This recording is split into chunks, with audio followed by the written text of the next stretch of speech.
falei que vocês iam enjoar de me ver, né? Mas eu tinha que vir aqui apresentar a painelista.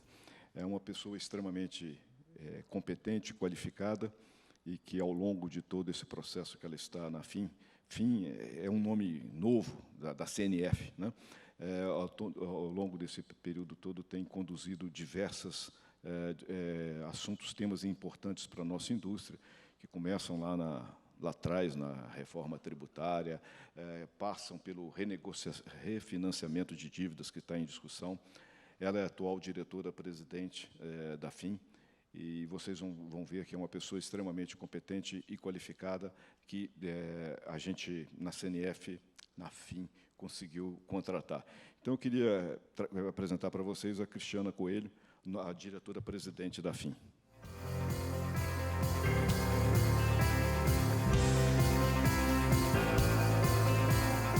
Boa tarde. Bom, espero conseguir calçar esses sapatos grandes que o Ricardo me colocou. Primeiro, eu começo explicando um pouquinho as confusões que o próprio Ricardo trouxe, o que é a CNF/FIM. A CNF é uma confederação, a Confederação Nacional das Instituições Financeiras. Nós somos uma associação de associações. Dentro da CNF, e eu, por enquanto, estou chamando de CNF, nós temos 15 associadas importantes, dentre elas essa grande parceira, que é a ABEX, né, uma associação que tem toda a cadeia dos arranjos de pagamento e que muito me ensinou na interlocução que eu tive que enfrentar ao longo dessa minha trajetória na CNF.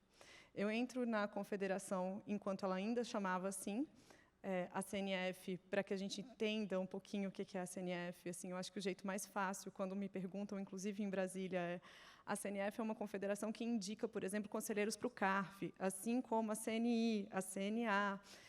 Esse era o jeito que a gente se apresentava e ficava fácil, CNF, CNI, CNA. Aí a gente mudou de nome, para ficar um pouquinho mais moderno, né? A gente ainda está se acostumando, o nome é FIM, de financeiro, né? E agora tem algumas vezes me dado alguma dificuldade, eu tenho que falar, olha, gente, é FIM, que é o contrário de começo com N no final. Mas tem dado certo até aqui, o nome tem conseguido fazer com que a gente tenha um protagonismo bastante relevante naquilo que a CNF tem se proposto, que a FIM tem se proposto, que é auxiliar o setor nessa grande trajetória da alteração da reforma tributária do consumo que a gente tem passado pelo qual a gente tem passado nos últimos 3 anos, né? O setor se posicionou inicialmente com na visão de a PEC vem melhorar o sistema tributário nacional como um todo, e essa é a nossa perspectiva, ele vai fortalecer o mercado, né? A gente vai ter uma redução de custos, tentar implementar neutralidade, tentar implementar... tentar não, né? Eu acho que assim, a gente já pode começar a ser um pouquinho mais positiva, e a reforma ela foi feita com essa ideia, neutralidade e simplicidade. O nosso setor, ele sempre esteve numa posição, em termos de reforma tributária, em termos de tributação do consumo, de um jeito desagradável, que é aquela cumulatividade do PIS/COFINS, né? Porém já conhecido.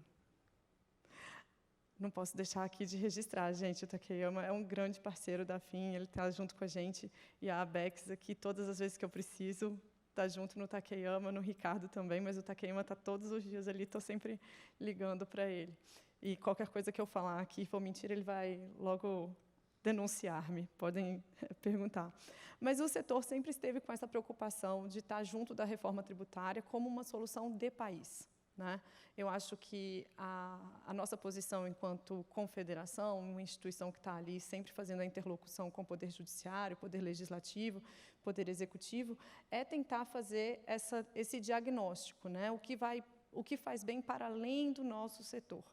Então, no começo da tramitação da PEC, e eu ainda não estava ali na FIM, a FIM e o setor começaram a se colocar ali, entendendo que a reforma viria, que a reforma seria boa, mas a gente também tem que entender como que ela vai afetar o nosso dia a dia. Como eu disse, a gente tinha uma experiência um pouco diferenciada com relação aos tributos que a reforma veio melhorar, né? O setor sempre trabalhou com PIS/COFINS cumulativo, diferente, por exemplo, da indústria, que trabalha com PIS/COFINS não cumulativo e vive o terror dos créditos. A gente trabalha, a gente não é tributado pelo ICMS, então, o tal do manicômio, que muitas empresas sugerem, não era uma realidade para o nosso setor, mas a gente também entende que o que é ruim para o Brasil, o que é ruim para o mercado, é ruim para a gente. Então, essa foi a perspectiva da CNF, a atuação da CNF dentro da reforma, entendendo que ela viria e apoiando a reforma. Só que aí a gente tem aquele dilema, né? Eu gosto da reforma em si. Será que eu gosto da reforma em mim? Né? E essa era a grande dificuldade, entender o que o setor, como o setor ia se colocar quando a tributação chegasse no nosso colo, nos nossos ombros. Né? A gente passou, então, na PEC, foi algo que eu não participei muito, mas na lei complementar, sim, em toda a trajetória do PLP 68, né, a lei complementar, o projeto de lei complementar, que foi encaminhado para o Congresso, e agora virou a Lei Complementar 214, a gente esteve lá conversando a respeito das normas, das técnicas, conversando com o Poder Executivo, com o Poder Legislativo também. A gente foi construindo a muitas mãos aquele texto. Óbvio que tem muito mais do setor público do que nosso, mas tem uma grande carga de conversas que foram feitas no setor. A gente chegou naquele texto, tá?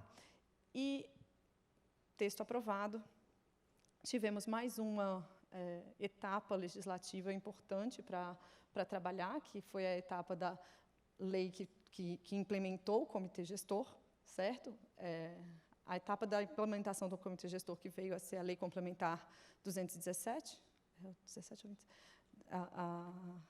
eu sei mais do número do projeto de lei do que da lei, né? De tanto trabalhar no projeto de lei complementar 108. Mas, tendo esse também sido sancionado agora, a gente entra numa nova etapa. E aí, essa nova etapa é a etapa que agora, sim, acho que todos os nossos interlocutores, vocês aqui que nos assistem, começam a ter um relacionamento muito mais íntimo com as necessidades da reforma. Quais sejam, agora chegou a hora da gente entender como que a gente adapta os nossos sistemas internos, como que a gente adapta os nossos planos de negócio, como é que a gente adapta os nossos preços, como que a gente entende a reforma afetando o nosso dia a dia. E também nessa etapa, a FIM quer fazer diferença. E é por isso que a gente fez um grupo, que hoje eu chamo apelido de o Grupo da DERE. A DERE é a declaração dos regimes específicos na reforma, e a gente, na FIM, escolheu fazer uma tratativa com o governo para trabalhar como que a DERE será construída. Né? A gente passou por uma decisão curiosa ali um pouco atrás, eu acho que já faz mais de, pelo menos uns 8 meses, né? 7, 8 meses que a gente começou com esse desafio da DERE. A gente tinha 2 opções: trabalhar a regulamentação ou tentar trabalhar as obrigações acessórias. Conversando na FIM, a gente entendeu que a regulamentação seria muito complexo da gente conseguir trabalhar. O comitê gestor não estava formado, né?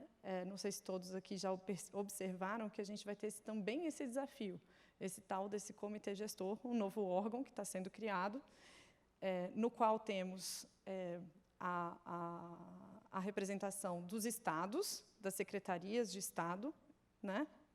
Com as quais a gente não conversava, a gente não era tributado pelas secretarias de Estado, e os municípios.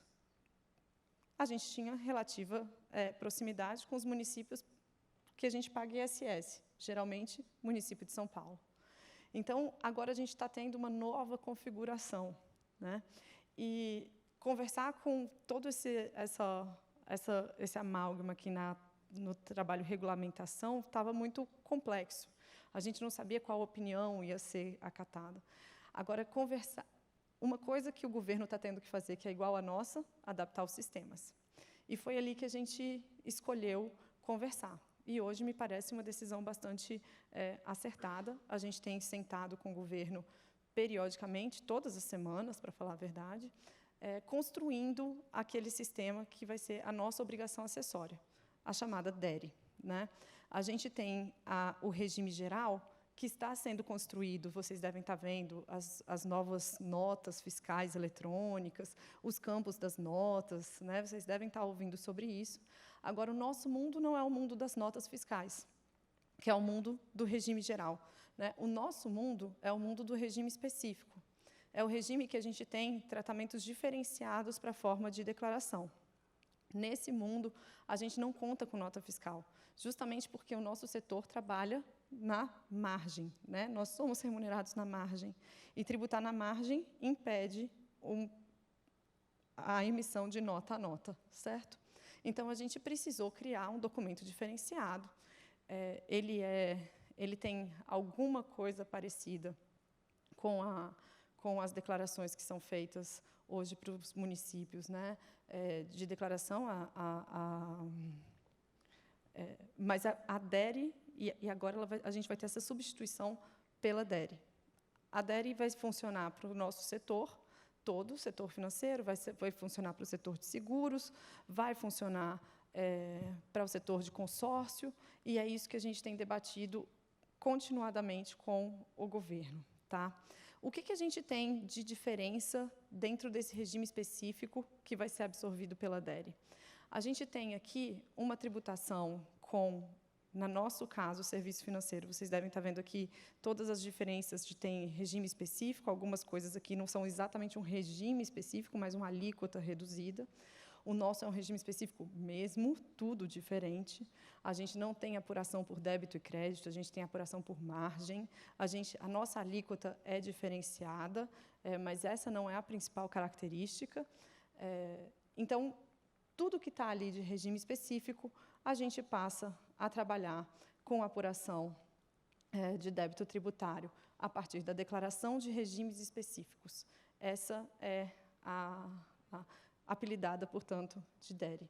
No caso da apuração dos regimes específicos da DERE, a gente vai ter o setor financeiro, o prestador, setor financeiro, emitindo essa DERE para a Receita Federal e o Comitê Gestor. A gente vai ter um input do fornecedor. Quais fornecedores? Os nossos fornecedores. Nós teremos direito aos créditos tributários. Então, diferente do que hoje a gente tem em PIS/COFINS, aquilo que a gente compra fará diferença. Aquilo que a gente compra vai gerar créditos para abater o tributo final. E como que esses créditos vão ser alimentados dentro da DERE? Serão alimentados pela nota fiscal emitida pelo nosso fornecedor. Então, essa vai ser uma preocupação que a gente vai ter. Essa nota fiscal vai para a Receita Federal. A Receita Federal vai processar isso aqui, trazer a informação de qual tributo pagar, e, no nosso caso, vai gerar créditos para o nosso cliente. Essa é uma outra grande novidade da nossa reforma tributária, que é uma novidade que a gente chama de... Eu tenho falado isso, né? Que é uma jabuticaba, mas a gente espera que seja uma jabuticaba tipo exportação, né? Uma boa jabuticaba, portanto. O que a gente tem na reforma tributária do consumo para o nosso setor? Né? E eu acho que esse slide aqui, espero que ele capture e mostre para vocês a diferença que a gente tem com relação ao que a gente tem hoje. Né? Com relação ao que a gente tem hoje, vocês já conseguiram identificar que a grande diferença da gente estar... a gente tem o creditamento dos nossos insumos. E outra diferença para o que a gente tem hoje é que a gente gera crédito para o nosso cliente. Né? Então, nós temos créditos sendo gerados para nós e a gente gera crédito para o cliente. Isso não é uma diferença só para o nosso sistema atual. Isso é uma diferença para o sistema do IVA mundial. Tá? Essa é uma grande diferença de como que o setor financeiro se posicionou na reforma. Na Europa, que é o berço do VAT, né, que é o berço do IVA, a gente tem isenção no serviço financeiro. O problema da isenção do serviço financeiro é que, quando você é isento, você também não recebe os créditos daquilo que você consome. Então, a gente teria, dentro do setor financeiro, que já é bastante verticalizado, que já tem alguma verticalização importante, a gente, no caso de colocar um VAT igual o da Europa, a gente teria mais incentivos ainda a uma verticalização, porque os insumos, tá, eles seriam cumulativos, eles gerariam uma cumulatividade grande na cadeia. Tá?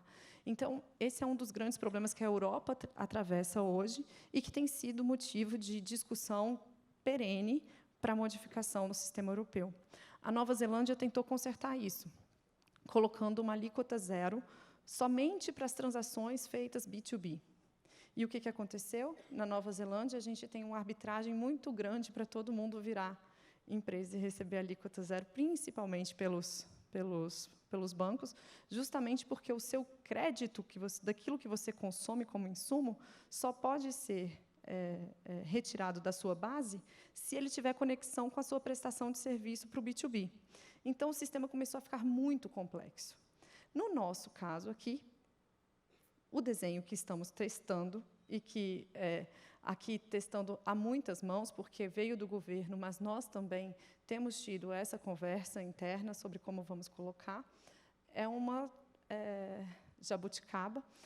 A gente vai ter tributação do serviço financeiro, a alíquota é diferenciada, porque realmente o tamanho da margem, a compatibilização da margem, aquilo que a gente faz como destaque para chegar nessa margem, não comporta uma lógica equivalente ao dos outros serviços. Então, a gente tem uma alíquota que já está definida, tá? Nós somos o único setor que tem alíquota já definida de antemão.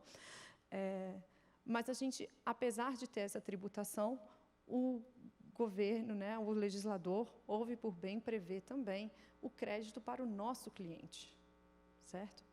O crédito para o nosso cliente não é equivalente ao valor que a gente é tributado, né? O crédito para o nosso cliente, ele é um valor arbitrado, é aquilo que, teoricamente, está acima da margem de captação Selic, certo? Que a gente cobrou do nosso cliente B2B. Então, a gente está neste cenário, e imagina, esse cenário novo, diferente do mundo, tem que ser capturado pelas nossas declarações e pelos sistemas da Receita Federal. É isso que a gente tem feito continuadamente nas discussões de DERE. Tá? A gente está discutindo como que essa informação sai do prestador de serviço do setor financeiro, no nosso caso, no caso aqui dos associados da BEX, todos aqui precisarão entender como fazer essa declaração. Sai também dos nossos fornecedores, sejam eles os vendedores de máquina, vendedor de espaço na nuvem, vendedor, né, tudo aquilo que a gente consome, a gente tem que conseguir que esse fornecedor entregue essa informação para a Receita Federal, para que isso seja decotado do nosso tributo. E a gente também tem o desafio de prestar informações corretas à Receita Federal e ao Comitê Gestor, para que isso gere crédito para os nossos clientes B2B, certo? Todo esse desafio a gente tem desenvolvido nessa conversa que a gente tem conseguido fazer com o setor público. E, curiosamente, isso que eu trago para vocês, eu acho que aqui é muito oportuno da gente trazer, essa conversa fez um aprendizado muito grande naquilo que era a forma de tributação do arranjo de cartões. Aliás, todos os arranjos de pagamento, desculpem-me. Por que eu digo que a gente teve uma grande alteração? Se vocês observarem a diferença entre o texto original da Lei Complementar 214, ali no artigo que fala sobre arranjos de pagamento, especialmente o 218A, vocês vão ver que o texto que estava originalmente no 214 foi mudado. Foi um dos únicos grandes textos mudados da 214 entre a sua promulgação e a promulgação da Lei Complementar 217. O que a gente teve de grande alteração aqui? A gente observou, tá? A gente observou que o texto que estava na 214 iria nos dar um trabalho gigantesco, um trabalho descomunal, além de criar uma volumetria irrazoável para o setor público. É um grande desafio, tá, gente? A gente sentou 3 meses, Takeyama? Foram 3 meses, mais ou menos. E a gente achava que a gente ia construir toda a DERE naquele caminho, a gente passou 3 meses discutindo o tema arranjos de cartão. Eu aprendi bastante naquele momento, e a gente vislumbrou que nem o lado de lá, nem o lado de cá gostaria que ficasse o texto daquela forma. A gente fez uma emenda, foi a única emenda que contou com a assinatura do setor privado, do comitê gestor e da CERT, da Receita Federal. A gente conseguiu emplacar essa emenda, e o que diz essa emenda, em termos muito largos aqui e rápidos, tá? A emenda diz que, para fins exclusivos do IBS-CBS, isso é muito importante, a gente demorou bastante tempo para chegar lá, porque a gente precisava desse contexto, para que a gente não tivesse grandes modificações nos nossos contratos de dia a dia, nem na nossa forma de tributação hoje daquilo que a gente é tributado. Então, para fins de IBS-CBS, passaremos a trabalhar com o tributo sendo feito em cada elo da cadeia, e ele sendo feito no gross, lá na credenciadora, né? Essa é uma grande diferença. Hoje a gente tributa líquido, cada participante do arranjo tributa o seu pedaço. Sabe o que acontecia quando a gente mantinha assim a lógica da Lei Complementar 214, cada um tributando o seu líquido? A cada operação de cartão, cada uma delas, a gente ia ter que gerar 3 notas, 3 informações. Uma do emissor, uma da credenciadora, uma da bandeira, todas elas ligadas por um ID único. Então, passamos muito tempo vendo se a gente ia conseguir rodar isso, e a gente chegou à conclusão de que não. Que a gente, então, para não acontecer isso, a gente preferia tributar o valor bruto, porém, tendo certeza de que cada elo do arranjo pagará o seu share antecipadamente. Para quê? Para que eu consiga decotar via crédito. Então, esse é o grande desafio. Esse foi um desafio que a gente conseguiu colocar na norma, que a gente escreveu na norma. A nossa intenção, enquanto 3 participantes de um acordo que foi levado ao Legislativo e foi por ele chancelado, é de que é isso que tem que estar na DERE. E hoje, o nosso desafio e a nossa conversa com o poder público sobre esse tema é garantir que a gente tenha esse azeitamento, né? Com prazos diferenciados, combinando aqui uma localização do pagamento específico para cada arranjo, para cada participante de cada arranjo. Não é fácil, né? Mas não está fácil para ninguém, tá, gente? Assim, nenhum deles. Assim, o cartão é um trabalho diferente, mas a gente também tem enfrentado dificuldades em outros setores. E a nossa proposta ali da FIM é ficar mudo de tanto ouvir, né? Para a gente conseguir levar os anseios, abrir espaço para que as nossas associações possam falar, e é muito relevante que a gente tenha associações como a ABEX, que está aqui muito bem equipada para levar boas soluções, bons inputs e boas informações para a FIM.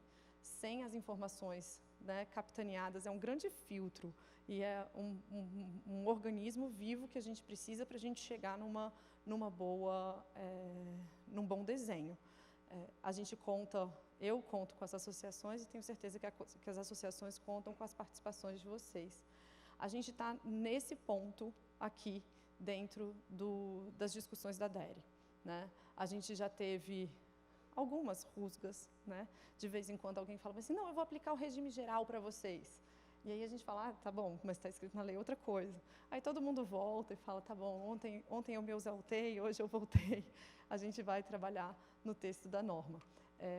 Então, o grupo da DERE tem feito isso, tá? A gente tem diversas associações do ecossistema FIM dentro dessa lógica, mas também temos como nossos convidados aqui do grupo da DERE, a ABPAG, importante para a gente também ressaltar essa parceria que tem sido feita.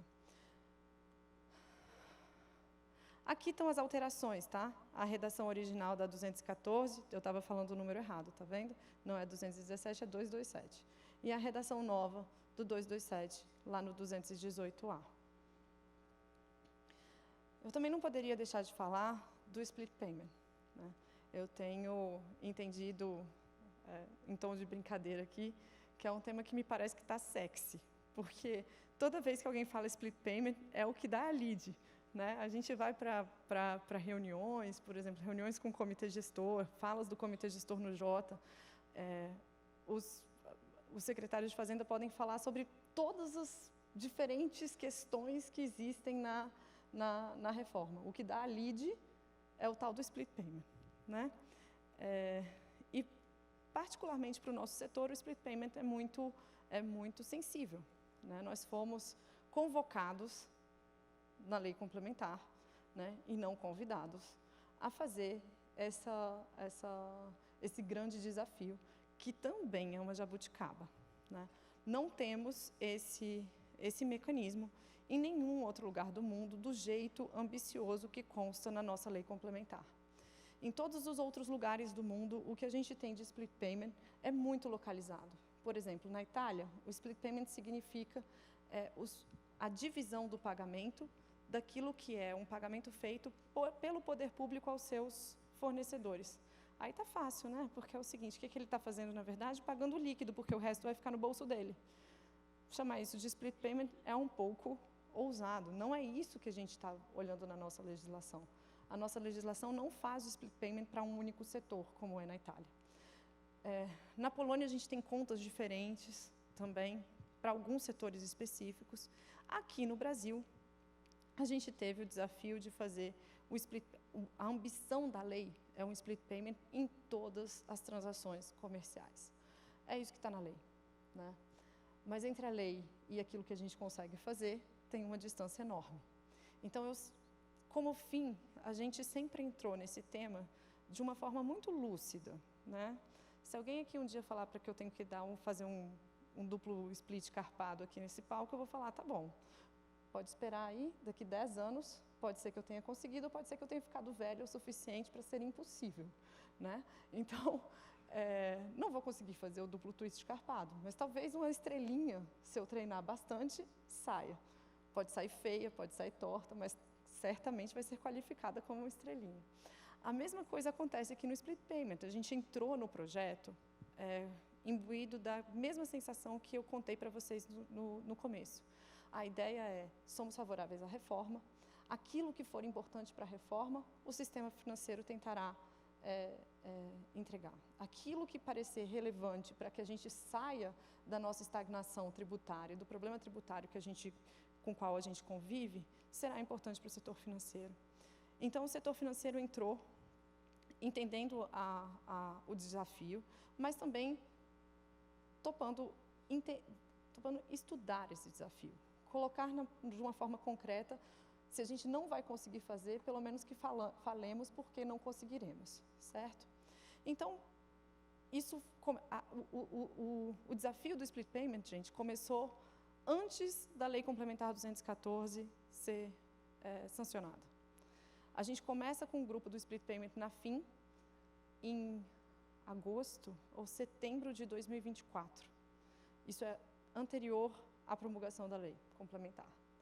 A gente faz um acordo, a gente cria um grupo na FIM, que não são todos associados FIM, porque não são todos associados FIM, porque nós temos associados que não fazem, que não iniciam pagamento, que não são responsáveis por transações comerciais. A ABEL, por exemplo, a nossa associada de leasing, que é uma associada fundadora, não faz esse tipo de transação. Então, dentro do split, a gente entendeu por fechar nas associações que estão preocupadas com esse tema. A ABEX não poderia estar de fora. Então, estão a ABEX, FEBRABAN, a PINF, Infraestrutura de Mercado, né? a BBC, a Abranet e a Bipag. E eu estou esquecendo uma. Quem? A Zeta. Ixi. A Zeta, obrigada, Takeyama. A Zeta. Então, estamos as 7 associações sentadas estudando o split desde setembro de 2024. Por que alguém um dia falou que existia dentro do sistema do split payment um tal de split simplificado? Tá? A gente acreditou que simplificado era o mais simples. Então, a gente começou estudando simplificado. até a gente chegar à conclusão de que o simplificado era impossível de ser feito na velocidade necessária, na velocidade que eles esperavam. A gente entendeu que no simplificado todo mundo tem que entrar junto, a gente tem o desafio de todos os arranjos de pagamento entrarem junto, todos os prestadores de serviço de pagamento entrarem juntos, todo o Brasil entrar junto, tudo entrar junto. Além de outras 1000 dificuldades, tá, do simplificado. Mas ele tinha esse nome, simplificado, então a gente começou por ele. Quando a gente desistiu de tentar, falamos, o simplificado não dá. A gente resolveu estudar um pouquinho melhor o tal do inteligente e o superinteligente. E quando a gente vislumbrou que existia um recorte no inteligente e superinteligente passível de execução, tá? A gente falou, olha, a gente precisa ter fases de implementação do split. E nos parece possível que, nesta primeira fase, implementemos um split dedicado ao B2B, das transações feitas entre PJs, entre contribuintes do tributo. Por quê? Porque, nessa situação, a gente tem interesse de ambas as partes no recolhimento do tributo. Lembram que a gente tem aquela ideia de entregar crédito na cadeia? A entrega do crédito requer o pagamento do tributo. Então, o split, ao garantir esse pagamento do tributo, ele irá, né, assim que a gente conseguir implementar, ele irá fazer a garantia do crédito para esse binômio aqui da transação do B2B, certo? Então, aqui, o escopo da primeira fase, a gente fechou no B2B opcional. Isso foi fechado em março de 2025, e, a partir de então, a gente colocou foco nesta primeira entrega. Essa primeira entrega, como eu disse, o desafio dela, do B2B, a gente olhou primeiro, e aí a gente pôde cadenciar os nossos estudos, para aquilo que é a maior volumetria do B2B hoje. Tá? Esses 4 arranjos participantes, TED, PIX, TEF, Boleto, respondem por mais de 95% das transações B2B do mercado. Então, a gente começa com eles, são um balão de ensaio, alguém tem que começar, né? Alguém tem que tentar atravessar a ponte do rio que cai. Espero que sem cair, mas essa é a primeira dificuldade. Que consiste o escopo da primeira fase? Colocar esses 3 campos novos, CBS, IBS, documento fiscal, em todos os pagamentos, né? Aliás, em todas as iniciações de pagamento, sendo que o iniciador do pagamento vai escolher se ele quer fazer com split ou sem split. Com maionese, sem maionese. Opção dele. Tá? Ele vai entender se aquela transação dele é tributável ou não, ele que vai ter que entender isso, e ele vai ter que decidir qual é o valor do tributo que ele coloca ali, certo? Então, a gente começa, sim, num escopo mínimo, mas ainda muito desafiador, tá? A gente tem aqui alguns marcos para a gente, com os quais a gente está trabalhando, né? Seja da DERE, seja do split. A gente tem um início de período de testes do IBS e CBS em 2026, mas lembrem-se, e aqui para todos lembrarem-se aqui e acalmarem-se, a gente teve uma norma, uma colocação conjunta, né, daquilo que era o pré-comitê gestor, lá no final de dezembro, falando que as obrigações acessórias relacionadas à norma, elas só serão exigíveis 4 meses após a publicação do regulamento conjunto. Quando que vai acontecer a publicação do regulamento conjunto? Espera-se que por agora, neste mês, neste próximo mês, espera-se. O comitê gestor acabou de ser efetivado. A semana passada tivemos a posse do presidente do comitê gestor, então só agora teremos a possível edição do regulamento conjunto, e depois de 4 meses disso teremos as obrigatoriedades de declaração. E mesmo assim, a DERE ainda não está totalmente construída. Estamos com os primeiros blocos sendo construídos. Tá? É em 2027 que efetivamente iniciamos os recolhimentos do IBS e CBS, e ali a gente está prevendo para o segundo trimestre de 2027 também a entrada em operação do split payment principalmente o primeiro a gente prevê que seriam TED e TEF, e logo em seguida PIX-chave, para a gente conseguir entrar no split payment ainda em 2027, ali no primeiro trimestre, digamos. Então, essas seriam as informações muito rápidas que eu tinha para vocês. Além da parte tributária, que foi o que eu privilegiei para trazer para vocês, porque é onde a gente tem focado muitos dos nossos esforços, também trabalha com diversos outros ramos. A gente tem trabalhado numa interlocução conjunta aqui também com a participação da BEX, nesse novo programa de renegociação de dívidas, que o governo tem tanto falado na mídia. A gente tem trabalhado na verificação do Código Civil, a gente tem trabalhado também com a BEX no campo de litigância abusiva, a gente tem trabalhado em diversas fronteiras, e eu espero poder contar com vocês ainda pelos novos tempos de FIM, e todo mundo com o nome FIM bem enraizado aqui na cabeça. Agradeço mais uma vez e fico à disposição. Obrigada.